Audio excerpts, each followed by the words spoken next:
Ayan, hello po sa ating lahat, my God. Ayon nga po sa bulong-bulungan ngayon, ng Team Bulong, ay pwede nga daw po, hindi na po pag-aralin ni Edu itong si Beyonce at kayang-kaya na po daw buhayin. Yes, 100%, my God.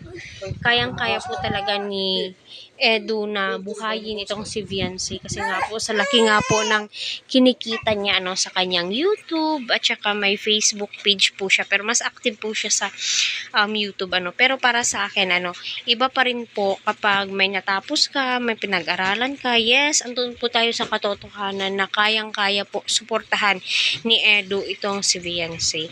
Kung gugustuhin po talaga ni Edu, my God, magtulungan po kayo, pag-aralin mo si Beyonce kung totoong may gusto ka kay Beyonce, may plano ka kay Beyonce. Kasi magagamit po yan ni Beyonce ang kanyang pinag-aralan in the future, di ba?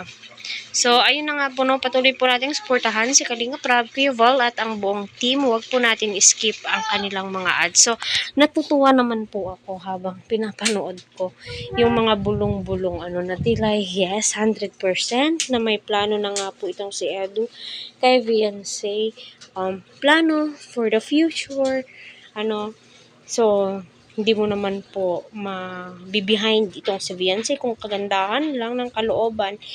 Pasok na pasok naman po itong si Beyonce sa lahat ng mga sinasabi ni Eds doon nga po sa video vlogs ni Sir Olives TV. Sa atin lang, kung gusto po talaga ni Edu itong si Beyonce, kung makakapaghintay siya, yes, pwede naman po siyang maghintay.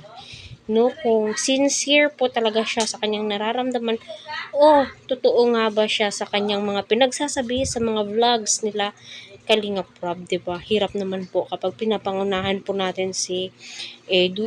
Si Edu naman po mismo ang may sabi sa mga bulong, diba? Na may mga plano siya. At saka, pwede na nga daw pong hindi mag-aral itong si Beyonce. Yes, alam naman po natin yun. Kung gusto niya, suportahan na lang po niya through financial, pero alam naman po nating lahat na kayang-kaya po ni Beyonce ang kanyang sarili. Doon pa nga sa pinag-brace po niya ay hindi na po siya humihingi kila Kalinga Prab ng pang-adjust. So, sariling pera na daw po niya ang kanyang ginagamit. Di ba nakakatuwa at nakakabilib itong si Beyonce.